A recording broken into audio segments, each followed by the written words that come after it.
খুবই রোচক একটি নিউজ দিচ্ছি আপনাদেরকে। সেটা হচ্ছে এখান থেকে প্রচুর মৃত মানুষের গন্ধ পাওয়া যাচ্ছে, প্রচুর মৃত মানুষের গন্ধ পাওয়া যাচ্ছে। এখানে ধারণা করা হচ্ছে যে অনেক অনেক মৃত লাশকে এখানে কবর দেওয়া হয়েছে, পুঁতে রাখা হয়েছে মাটির মধ্যে। এখন প্রচুর গন্ধ আসছে এখান থেকে, মানুষ ঘুরে ঘুরে দেখছে কোথায় কি আছে। প্রচুর এখানে গণকবর দেওয়ার শঙ্কা করা হচ্ছে,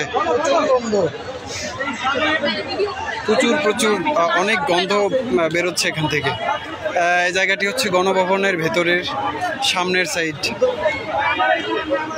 অনেক মানুষকে এখানে পুঁতে রাখার আলামত পাওয়া যাচ্ছে, আমি আপনাদেরকে একটু দেখাচ্ছি। এখানে এই যে নতুন চিহ্ন দেখা যাচ্ছে, চিহ্ন দেখা যাচ্ছে যে এখানে গণকবরের চিহ্ন পাওয়া যাচ্ছে গণভবনের ভেতরে। প্রচুর মরা লাশের গন্ধ বেরোচ্ছে এখান থেকে। এখানে উৎসুক মানুষ দেখতে পাচ্ছে।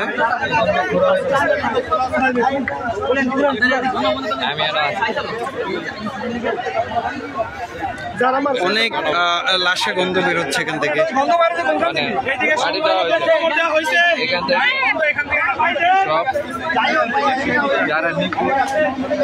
এখানে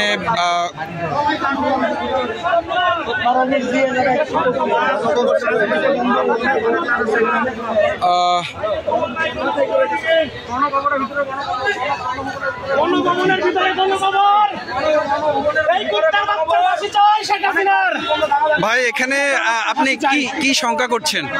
ভাই এখানে 1000 উপরে মানুষের গণকবর দেওয়া হয়েছে ভাই গণভবনে। জি, 1000-এর উপরে গণকবর দেওয়া হয়েছে।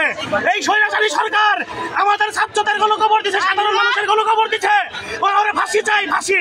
ওর কুত্তার মতো পিটাই মারতে চাই আমরা জনগণ। বলার নাই।